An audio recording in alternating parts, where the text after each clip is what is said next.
The people of London who had managed to survive the Great Plague in 1665 must have thought that the year 1666 could only be better, and couldn't possibly be worse. Poor souls, they could not have imagined the new disaster that was to befall them in 1666. A fire started on September 2 in the King's Bakery in Pudding Lane near London Bridge. Fires were quite a common occurrence in those days and were soon quelled. Indeed, when the Lord Mayor of London, Sir Thomas Bloodworth, was woken up to be told about the fire, he replied, "Pish. A woman might piss it out." However, that summer had been very hot and there had been no rain for weeks, so consequently the wooden houses and buildings were tinder dry. Welcome.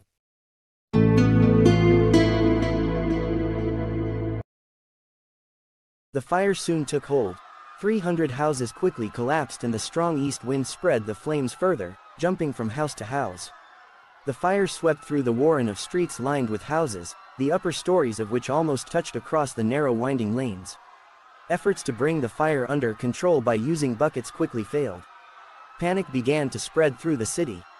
As the fire raged on, people tried to leave the city and poured down to the River Thames in an attempt to escape by boat. Absolute chaos reigned, as often happens today, as thousands of sightseers from the villages came to view the disaster. Samuel Pepys and John Evelyn, the diarists, both gave dramatic, first-hand accounts of the next few days.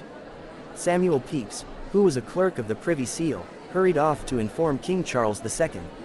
The king immediately ordered that all the houses in the path of the fire should be pulled down to create a fire break. This was done with hooked poles, but to no avail as the fire outstripped them. By the 4th of September, half of London was in flames.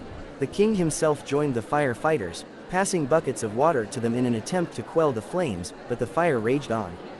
As a last resort, gunpowder was used to blow up houses that lay in the path of the fire, and so create an even bigger fire break, but the sound of the explosion started rumors that a French invasion was taking place, even more panic. As refugees poured out of the city, St Paul's Cathedral was caught in the flames. The acres of lead on the roof melted and poured down onto the street like a river, and the great cathedral collapsed. Luckily, the Tower of London escaped the inferno, and eventually the fire was brought under control, and by the 6th of September had been extinguished altogether. Only 1/5 of London was left standing. Virtually all the civic buildings had been destroyed, as well as 13,000 private dwellings, but amazingly only 6 people had died. Hundreds of thousands of people were left homeless. 89 parish churches, the Guildhall, numerous other public buildings, jails, markets and 57 halls were now just burnt-out shells. The loss of property was estimated at £5 to £7 million. King Charles gave the firefighters a generous purse of 100 guineas to share between them. Not for the last time would a nation honor its brave firefighters.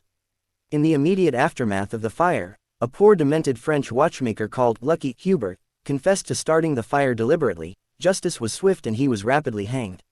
It was sometime later, however, that it was realized that he couldn't have started it, as he was not in England at the time. Although the Great Fire was a catastrophe, it did cleanse the city. The overcrowded and disease-ridden streets were destroyed and a new London emerged. A monument was erected in Pudding Lane on the spot where the fire began and can be seen today, where it is a reminder of those terrible days in September 1666.